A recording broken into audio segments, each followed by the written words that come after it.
Hello and welcome to all of our Gold viewers who are here with us today. I'm Kristen Schwartz, licensed midwife and one of the MCs here at Gold. And it is an exciting time here at Gold. We're getting ready for 2026, and in just a few days we will be in 2026, and our live event, the first live event of the year, will be happening. This will be our Gold Learning Winter Learning Day. And one of our speakers is here with me today, Nikki Lee. Hi, Nikki. It's so good to have you back here at Gold. Hi, yeah, I just thought I would drop in and have a little chat. Yes, absolutely. Absolutely. Your topic, I can't wait to chat with you about it. When to sit on your hands, knowing when to not to intervene in early breastfeeding. Before we get to that, tell us a little bit about yourself. You have such an amazing career, so many decades dedicated to working with families and serving them. So tell us just briefly about yourself. Yeah, I started out as an intensive care nurse back in 1971, and then I shifted into public health nursing, and then I had a baby. And when I had that baby, I thought, oh, well, I'll stay home for a few weeks, and then I'll go back to work because it'll be boring staying home with the baby. Well, nobody told me I'd fall in love, and that just changed my entire life. And I'm sure many of our gold viewers here have had their lives changed by that baby as well. So here I am, 50 years later, still loving it, still caring about breastfeeding and mothers and babies and families as much as ever. Um, Always eager to learn and happy to share what I've observed. And the cool thing about getting older is you get to observe a lot. So you start to Yes. make ideas and opinions and you have thoughts. So I'm speaking to the babies who haven't been born yet. I'm speaking to the people Hmm. who are going to be taking care of the mothers of those babies. Oh, yeah, so beautiful. And you said, and you've seen many babies also grow up, right? You probably have seen, so much in your field over the decades, and so much has changed as well over the decades. You know, how we practice now is probably very different, or how you practice now as well is very different when you just started out, right? I mean, Oh, so thank much has God. I was changed. really dreadful when I started. Well, you And don't know. You don't we know. don't know. We don't know. And the good thing is, like, this is why, and you mentioned this, even, with all the knowledge you have, with all the skills you have, you are a lifelong learner, Nikki, and you're still learning to this day, and that's what makes it exciting, and that was makes for great care because we never stop, right? So, oh, I'm so excited about this topic. When to sit on your hands, knowing when not to intervene in early breastfeeding. What a topic. And it's such a topic. It's so, when we see this new family, it's early days. It's maybe the first time that this baby goes to the breast, right? And something maybe isn't quite, we always hope this will be the perfect breast crawl, right? And then the baby latches and everybody's just happy. But it's not always the case. And we are trained to often, fix things, fixing. That's what we do, right? But that's not always the right approach, Nikki. So tell me a little bit about, intervening, not intervening. Where do we go from here? Um, I loved what you were saying, Kristen, and what it made me think about was you as a midwife.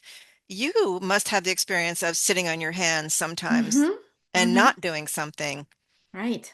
And Yes. I think part of it is having a thorough understanding of how the process works. And every time you see it unfold, you get a deeper perspective of all the possibilities because every mother and baby is different. Hmm. And then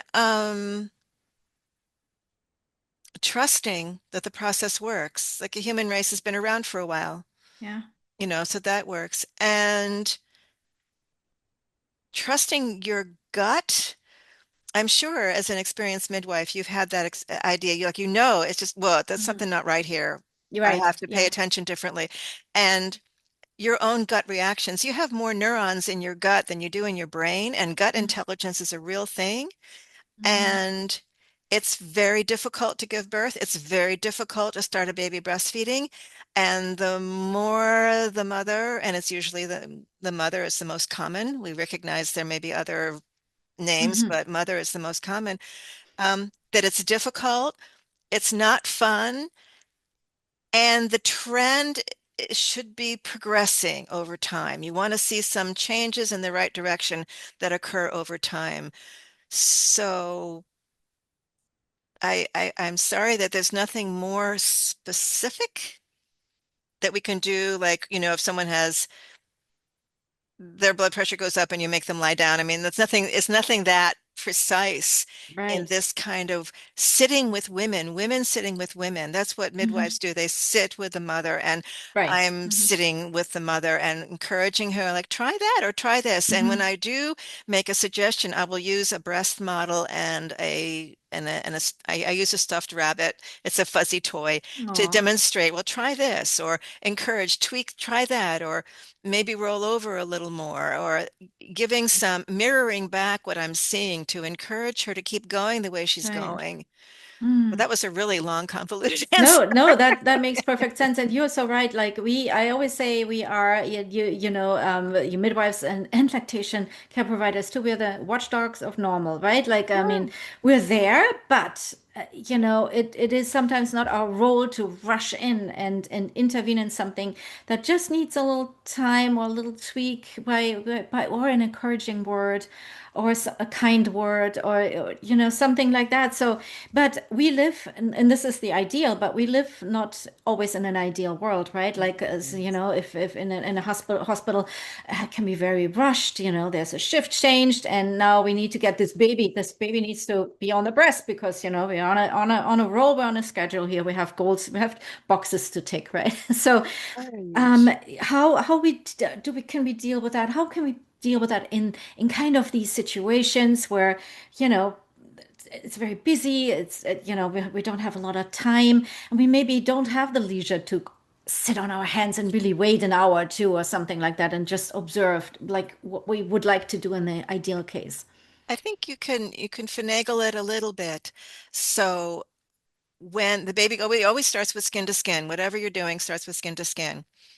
And about Hmm. half of the babies will rouse and start moving to the breast, and about half won't. And if they Hmm. won't, you keep the baby skin to skin and you teach the mother to hand express her milk onto a spoon, and you give her a little spoon and you say, every time you feel worried about your baby, do that. Hmm.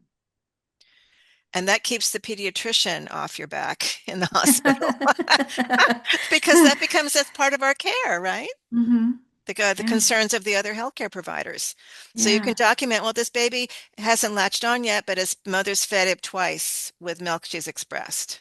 Hmm. And skin to skin creates the physiology um, Right. Of of the skin to body skin. processes for her to be able to hand express, because that's a Yes. tool that everybody should know like that. And that when they get to use it, um, it they have a skill that just never goes away. I have watched clients of mine just hand express at the drop of a hat, like they're, changing a diaper and give a little squirt here. And I mean, just Oh, so yeah. comfortable with the idea of it. So we start them with that right away. So we not, and the reason I feel so strongly about this is that I use craniosacral therapy in my outpatient practice. Hmm. And I had so many mothers coming to me with breastfeeding problems that were the result of forcing and pushing in that hospital practice.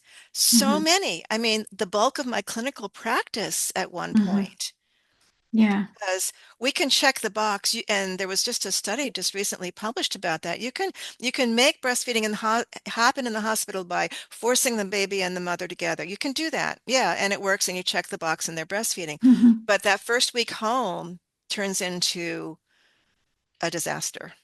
Right. Absolutely. Yeah. So it's penny That, wise and pound foolish. right. That makes a lot of sense. A lot of sense. Yes.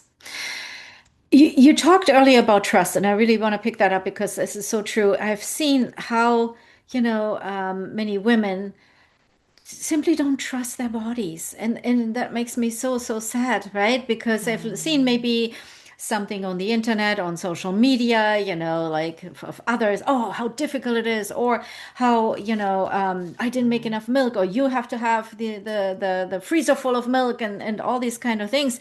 So right. so they are in this position that they feel all this pressure and Mhm, know very little about, or trusting their bodies very little, because let's face mhm. it, many of many of these young mothers or families, they've never held a baby before until they had their own. I mean, like we live in these little families or in these very Right. isolated, and especially think back to the pandemic where we were just stuck at home.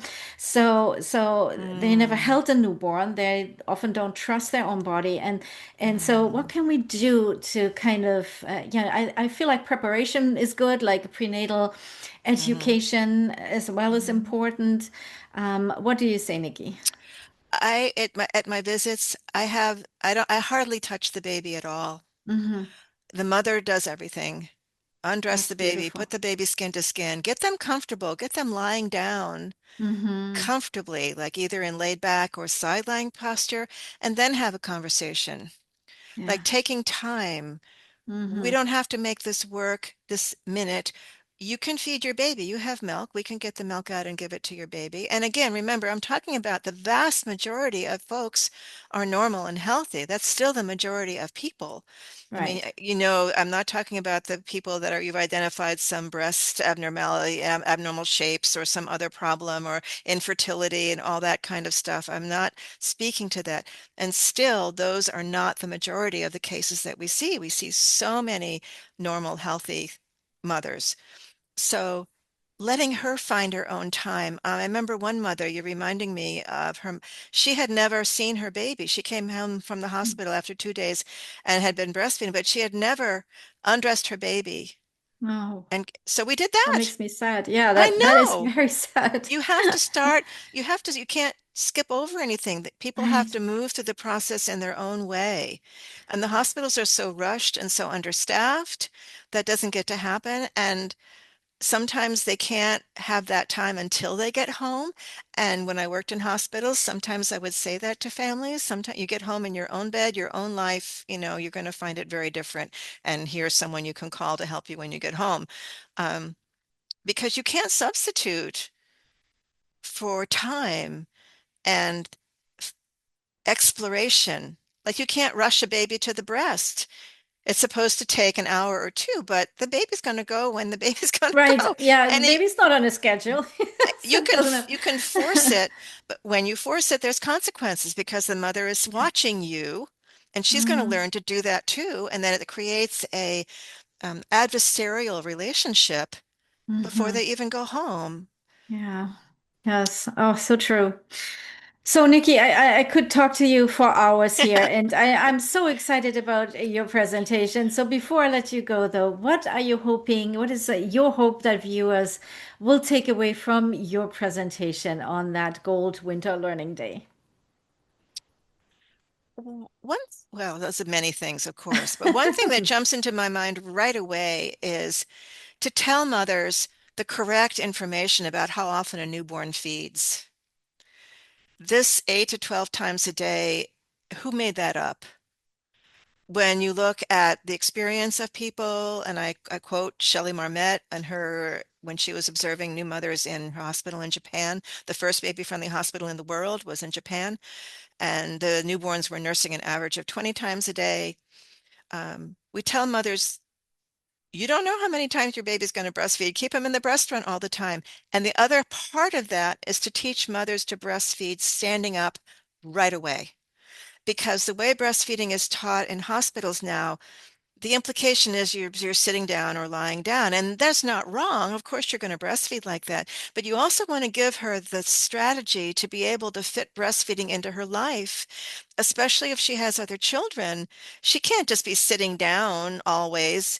She's got to let the dog out. She's got to go get a drink. She's got to keep the toddler from tearing the bookcase apart, you know. She's got to be able to move while she's breastfeeding. And we can teach people that in the hospital before they go home. We can teach them even just to stand up next to their bed and nurse the baby while they're standing, because that's keys to the kingdom. So those two things, how often newborns need to feed, and that strategy for making breastfeeding fit into people's lives. Beautiful. Oh, that's so much wisdom right there. And yeah, and so much we don't talk about. We, in reality, the perfect way to breastfeed is in any position, right? Like on Yes. the go, while holding your. And you're right. M Many parents have other children. They can't afford just to sit around and while the toddler runs around. Well, thank you so very much, All Nikki Lee, right. for being here with us today, and we can't wait to see you again in January for the Gold Winter Learning Day. Thank you so Uh, much. Happy holidays, Kristen, and I look forward to seeing you soon.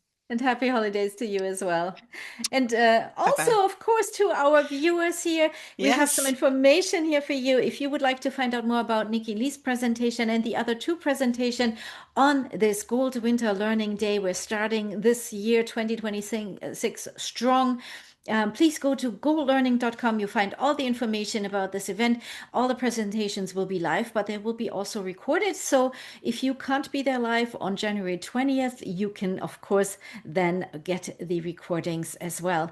Thank you, everyone, for watching, and I hope to see you in the new year for the Gold Winter Learning Day. Bye bye, everyone.